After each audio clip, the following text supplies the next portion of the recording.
welcome back to another episode of Hello Friends.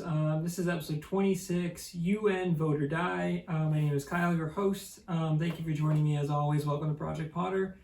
This is the Mr. Robot Review Show. We are on Season 3, Episode 5. What an episode, guys. I mean, really just setting the benchmark. Just pushing higher and higher.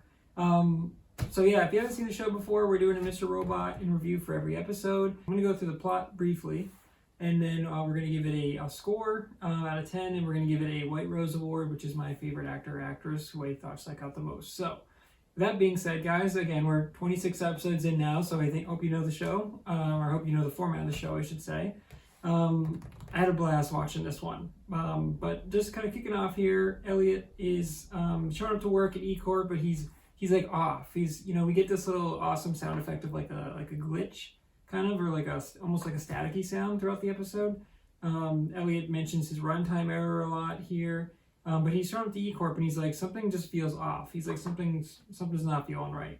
He shows up next to Samar, who's like the co-worker that's sitting next to him. He's like always just like being graphical. There's a great sequence where Elliot's usually ignoring him, but he actually is supposed to like talk to us. And he looks right at Samar and he's like, hey man, usually, every day starts the same. He's like, it's like graphic sex talk. And he's like, it's degrading or whatever. And he's like, usually when people do that, he's like, they're one, insecure, or they're two, full of shame. And he says that out loud, and Samar's sitting there. The guy who plays Samar is really good. And he's like, oh. He's like, damn, Elliot, doesn't have to be like that. And Elliot's like, shit, that was supposed to be to you, to the audience. So that's a nice little moment there. But then he's like, all right, man, you know what, Elliot? He's like, I'm not going to talk to you then. And there's a really funny like pan around the camera, and Elliot's like, oh, is this going to be a beautiful accident? And then the guy's like, Elliot, I'm sorry, man. He's like, I didn't mean that. He's like, no, I guess I spoke too soon. But this is great. We mentioned the protesters outside of E-Corp, and there's always protesters outside E-Corp, but they're going up and up and up. As we find out, this is the UN vote, and I think the episode actually starts with Elliot in the elevator. We come back to the elevator like multiple times in this episode. So really, really, really good job by Sam there. The story is kind of told through the elevator here. Different characters going in and out, but like we keep cutting to the news. And so we're going to get into all that in just a bit here. But yeah, basically security shows up. As we remember, and as they said in the previously for this episode, Angela called to get Elliot's E-Corp privileges revoked when she talked to Philip Price, and Philip was like, are you sure, like why would I get rid of Elliot's privileges? And Angel's like, you need to trust me. And he's like, all right, if that's what needs to be done, that's what needs to be done. And so Elliot goes to sign into a computer this morning, and he's like locked out, and so that's when he uses Samar's computer, and he's like trying to find out like what happened. And he's like, oh, Dark Army tried to do stage 2, which you remember is the stage 2 attack, which is blowing up the recovery building. He's like, oh, they tried to do that today, but my honeypot or whatever, my code stopped them. But he's like, that's not going to stop them for long.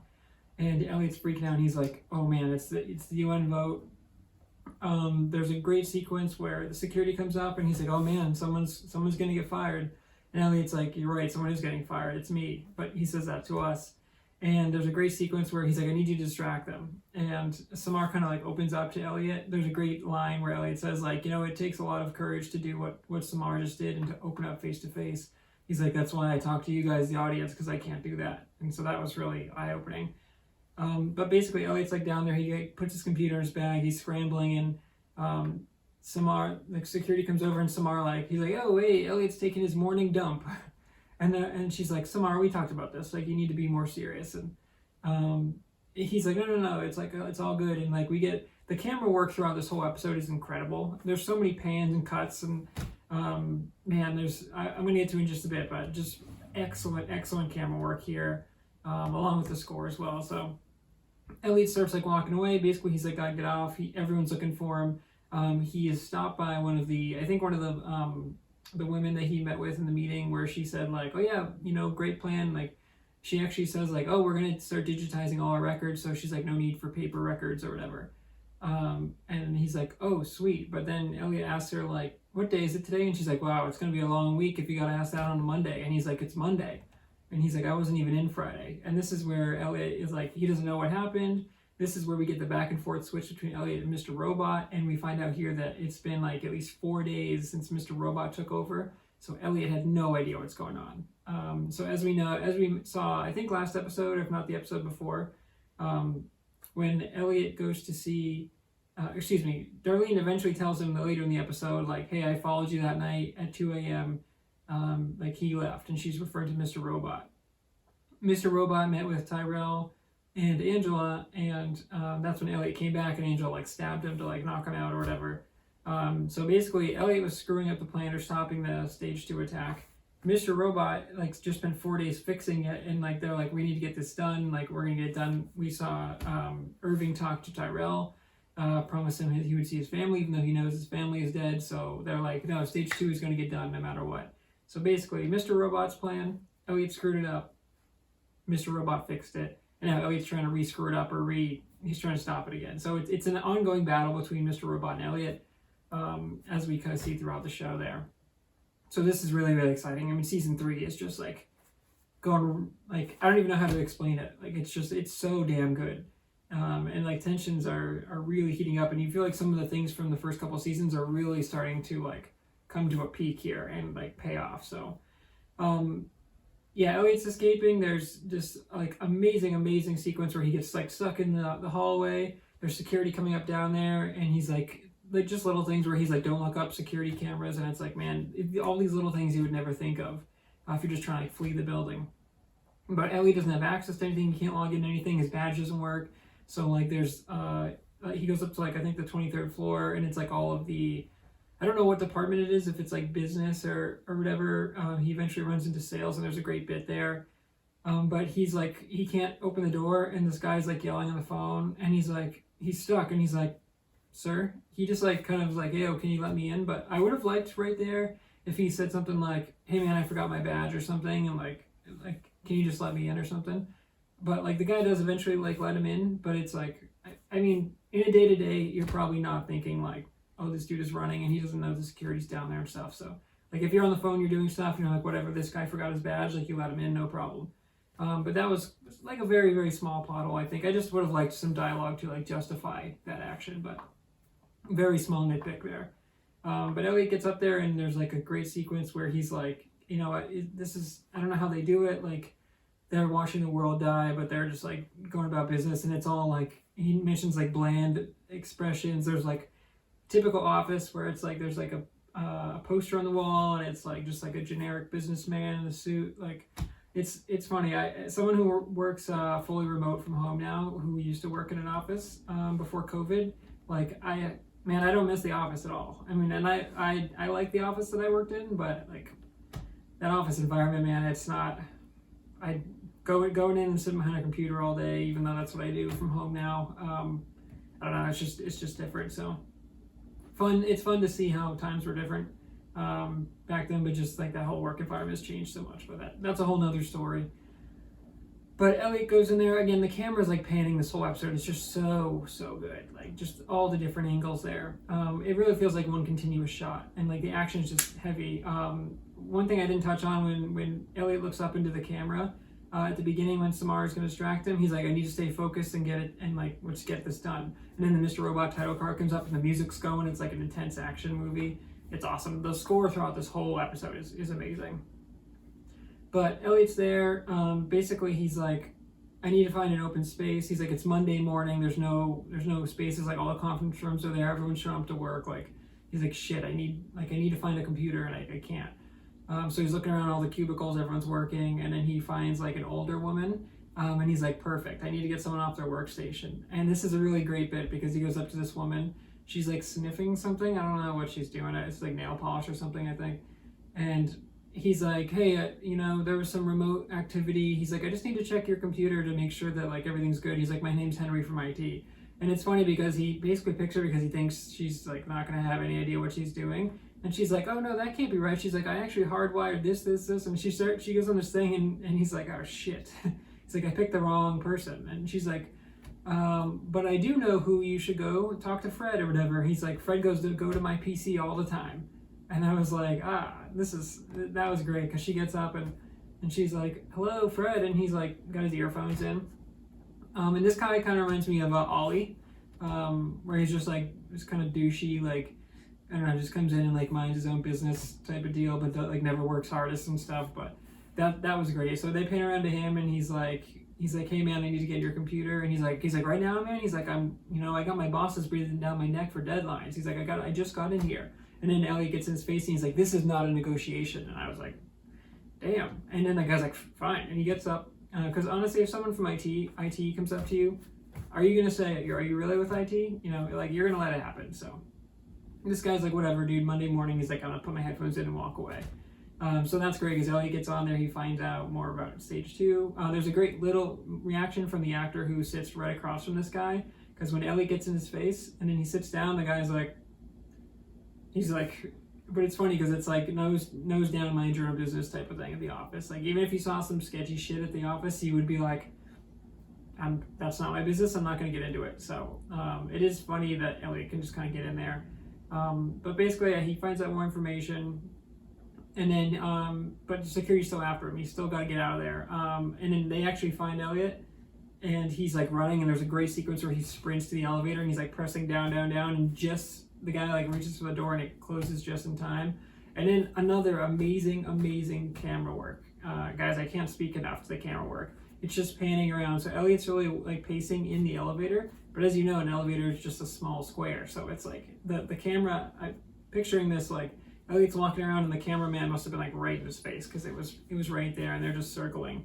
But yeah, we see Elliot pacing. The camera cuts back to the news because this is how we kind of progress the story through the same building. The whole episode takes place pretty much in that same building, and it's crazy because the news is like what keeps us staying there, talking about the UN vote and they're going to annex the Congo, and it's like all this crazy stuff, but it like progresses as the episode goes on, which is really cool.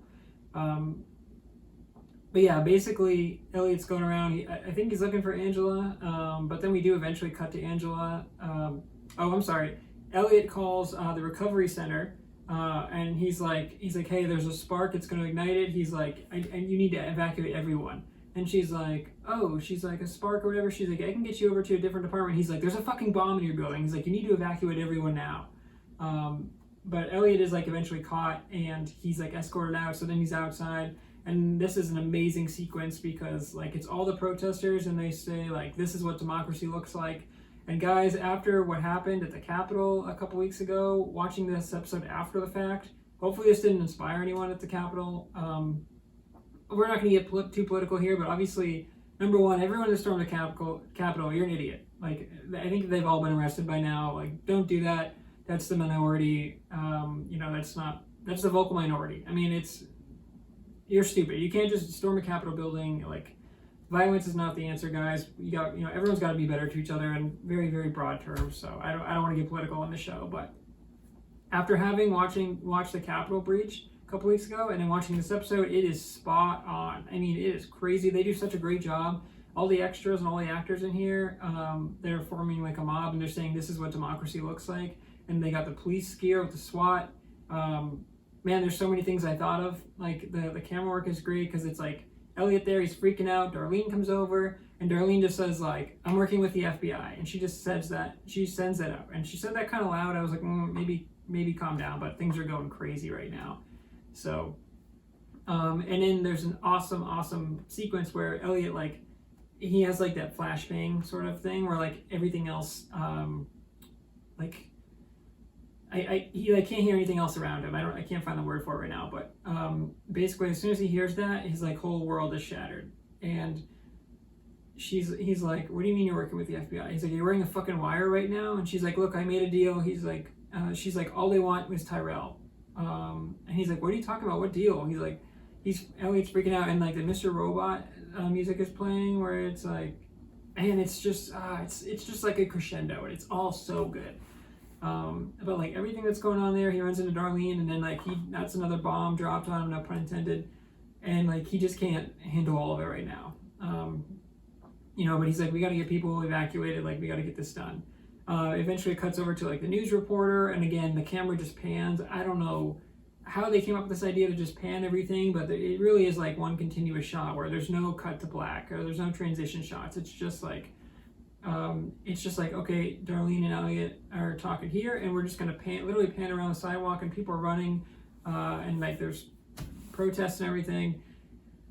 And it cuts to a news reporter, and she's like, hey, like protests are escalating, and she's like, I don't know why it's today, but she's like, this is today the UN vote. As we saw previously, Minister Zhang is like, hey, I want stage 2 to attack regardless of the UN vote. And then that a few episodes ago, and that's when his right-hand man was like, why would you still do that? We're only doing that if we don't get the vote. And he's like, no, we're going to do the attack either way. And that's when we saw the sinister side of Minister Zhang and of Dark Army as a whole. But yeah, things do escalate. So right after the interview happens, we get like a shot. I think we get an Angela phone call before this. No, I'm sorry. So the interview happens, and then we get like a shot, like a slow pan in towards the crowd where like the camera's coming up through the crowd. There's a dude like slugs the end of a beer. He's got like holding up like a beer in public. And then he ends up throwing this at one of the SWAT guards who's like, everyone calm down.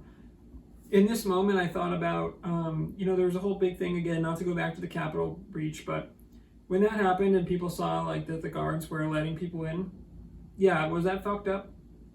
100%. Like, it was weird that they opened the gates, but in post conversations that I've had since that, we have to remember that like those SWAT officers, they are still just people at the time, and a lot of reports that have come out since then have said like, well, they were overwhelmed, and so they were like, there's no way that if this gets violent, there's no way that these officers are getting out alive, or they're going to be able to stop, because when you have 200 or 300 people, if not more, against two cops, it's just 300 humans against one human at that point. So this is what I thought about too, where the SWAT guy in this episode, really good acting job by this guy. He's like, everyone calm down, and he's like, they're very clearly like losing control, and then that's when the bottle hits, and he like knocks down, and there's like tear gas, and then that's when they just break through and they storm the E-Corp building, and that's when that chaos happens the rest of the episode.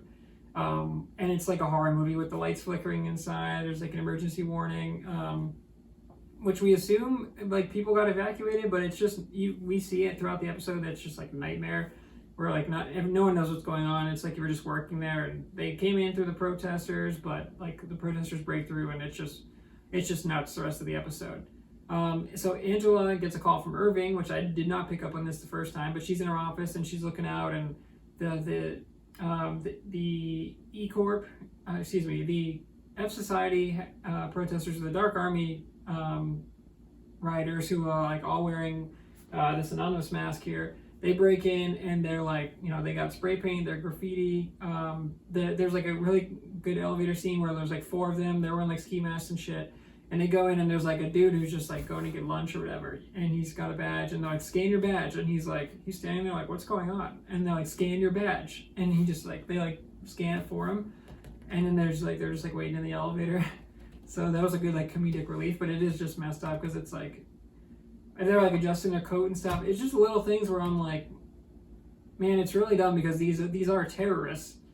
But it's just, at the end of the day, I don't want to say normal people, because again, don't ever storm anything. Violent protests make no sense to me. So, but again, I'm not going to get into that. But the rest of the episode is just, it's like a horror film. It's great. But Angela's looking outside, everything's getting smashed, people are getting bludgeoned. Angela like runs into the security, when she gets a call from Irving, he's like, hey, I need you to go to this location within the building. There's a package there, and it's got a badge that'll get you through. But he's like, I need you to give that to Elliot. And Elliot needs to like go into the server room or whatever and like enter this code or whatever to continue the attack. And Angel's like, okay, I'll get it done. And then she goes out there. Security guy is like, hey, ma'am, I don't know what you're doing here, but like, let me get you to a safe room on floor 23. They get in the elevator. Again, it cuts back to like the news, and then we get an update of what's going on. The UN, the vote's still going. And then he's like, they lose power there. He's like, I'm between 23 and 26, I think. And he's like, what's in the package? He's like, hopefully something to eat, because we might be in here a long time. And then she's like, it's just hardware. And then he's like, wait, how did you get on this floor? You don't have that security badge. And she's like, and then he's like, come with me. You're going to follow me for the rest of the time. And then they start going, and Angela's like stuck. And she's like, no, my office is just over here. And he's like, no. He like grabs her arm. He's like, no, you're going to come with me. And then that's when this dude gets decked by one of the F Society rioters.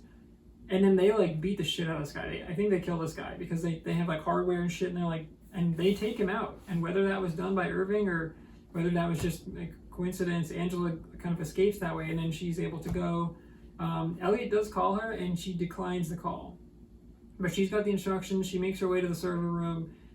She does run into one woman there. It's crazy because there's like windows being broken and shit, and it's like really crazy. It's really like a horror movie. I don't want to repeat myself here, but like it's amazing throughout. It's just because there's graffiti all over the walls now, and the normal office building that we saw at the beginning of the episode is now just like it's like ground zero, where it's like, you know, there's graffiti here, the lights are flashing, things are breaking, but it really is like, it shows you, it's a great job directional by Sam Esmail, but like these guys go in there and they just break shit, and it's like, what is this accomplishing, man? Like they're going in there and they're like knocking over binders and shit and just smashing computers, and it's like, man, like I said, you're just gonna get arrested and you're just gonna fucking have to pay for all that property damage. It's just stupid. You're not accomplishing anything.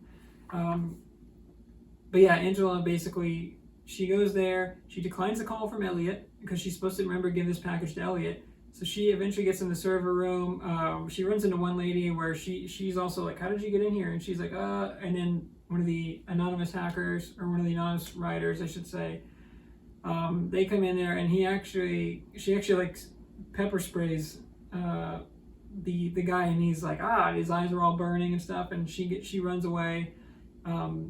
Somehow Angela gets her name from that. I don't know how she read that, but she must have just looked at it and like memorized it. Eventually, Angela does get into the other building. She follows all these steps and instructions. She's looking for a USB drive. I don't know why she didn't have one, or she's like looking for one, but she's like, come on. There's a great scene where it's like the tension's building, and she's looking through everything, and she's like, there's got to be one in here somewhere. I'm sorry, and that's when she actually runs into that woman. But basically, she finishes the step. She like wipes her fingerprints off everything, and then she goes to call Irving. I think she calls Irving, or Irving calls her. Sorry, I'm a little fuzzy on those details, those exact details. But basically, she eventually goes down. She meets the burger guy, which is great because he's like, there's going to be a delivery man waiting, and the burger guy's there. And again, he doesn't say anything, but that guy is awesome. And she hands him the package. He checks it real quick as he's eating the burger. That burger looks delicious as well. And he like gives her like a red wheelbarrow bag, and that's when Angela like breaks down and she's like realizes what she's done. At some point there, she does, I think Irving calls her after the delivery, and he's like, hey, why did you, like, what's up? Did everything go okay? And she's like, yeah, everything's done just like you said. But she's like, there was one woman there, like, here's her name. And he's like, what were you doing on that floor? He's like, that should have been Elliot on that floor. And she's like, I couldn't find Elliot. It was a chaos. She's like, your distraction was overkill. And he's like, well, we can't control, we just do the spark. He's like, we can't control who else comes. Basically, he's like, we set this distraction up, but we can't control what happens after that. But as we know, Angela didn't really try to find Elliot. She just wanted to do it herself. Don't really know why, but because she could have just gone back to her office. But Irvin's like, oh, so you were able to follow all the instructions on that paper? And she's like, yeah. He's like, because if anything was missed, and then she like cuts him off. She's like, yeah, I got it done. But it's like, very clearly, it's like, dude, if this isn't done right, like things are gonna go bad. And Angela's like, yeah, it's all good. Don't worry about it. She's like, you want to get it done immediately? I got it done immediately. He's like, all right. He's like, fair enough. She hangs up. And then at the very end of the episode there, Angela, she's like crying. She goes back to her office, and that's when she runs into Elliot. And Elliot's like, Angela, is there something you want to tell me? Cut to black. So with that being said, for a score, guys, this is 2 episodes ago I said it was the best episode of Mr. Robot so far, season 3, episode 3, I think. This one blows it out of the water. This is the benchmark. This is a 10 out of 10. If I could give it a 12 out of 10, I would. Man, it is a perfect episode from start to finish. The only plot hole I had was very, very small nitpick where Elliot said, hey man, I forgot my badge, so he could get in there. But I mean, he gave him like a look like, hey man, let me in. And he's like, all right, dude. So that's no big deal. And then like the other plot hole I had watching this episode was when like Angela did the hack, and I was like, I wrote the code, and I was like, why is Angela doing that? Like Irving's gonna question that. And then he calls her later, and she says like, I couldn't find him. So that was explained too. So both of my issues were kind of solved. But But yeah, I mean, this the music, the pacing. One scene I didn't touch on that I meant to touch on earlier too. Elliot is still trying to escape from security, and he goes. There's a great scene where he goes into like a sales conference room because security's like behind him, and he just like he doesn't know where to go, so he goes into the conference room. And it's a glass conference room, so I don't know why they didn't just look in there and be like, oh, that's Elliot right there, but whatever. He goes in there and he just sits down, and the head of sales is like, excuse me, I think you're in the wrong room. And he's like, oh, just a minute. He's like, I'm sending an email. And he's like, look, you have wasted enough of our time. He's like, almost done. He like cuts him off, and everyone's like, who is this dude? And he's like, oh yeah, no, I worked in with the fourth quarter push, blah, blah, blah. And he's like, no, you're in the wrong room. And he's like, I don't know what Elliot was doing on his phone. I think he's just wasting time. But then he's like, oh, you know what? 43C. He's like, you're right. I should be in the next one down. And then he like goes to stand up, and then he notices the security is still in the corridor, and he's like, needs to realize so he sits back down, and he like puts his hand on the donut. He's like, chocolate donuts. I was like, and the guy's like, what are you doing, man? And he's like, look, Sean. He's like, I know, I get like you, man. He's like, I got deadlines. He's like, I get anxiety. He's like, but sometimes you just gotta breathe. And he's like, you gotta get the job done. And then as he says that, obviously security leaves. And it's funny because he kind of like emasculates Sean there. If that is the character's name, I forget. But then he leaves. But yeah, from start to finish, guys, the score, the cinematography. One thing I didn't touch on as well that I'm just remembering now, the camera actually pans to a bird's eye view when Angela's going through the different doors.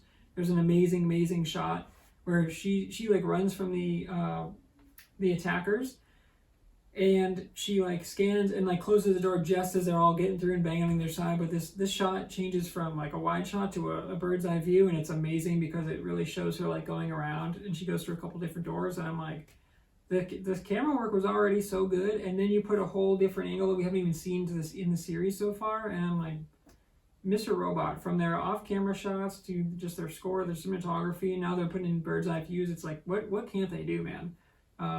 Just this episode really just reminded me. I'm like, damn, this show is an all-time show, and it really is. This is, I think, the best episode of the series because so much is happening in it, and at least through 5 episodes in season 3, it's the episode to beat for sure. It is a perfect, like I said, a 10 out of 10, as high as you can possibly score it.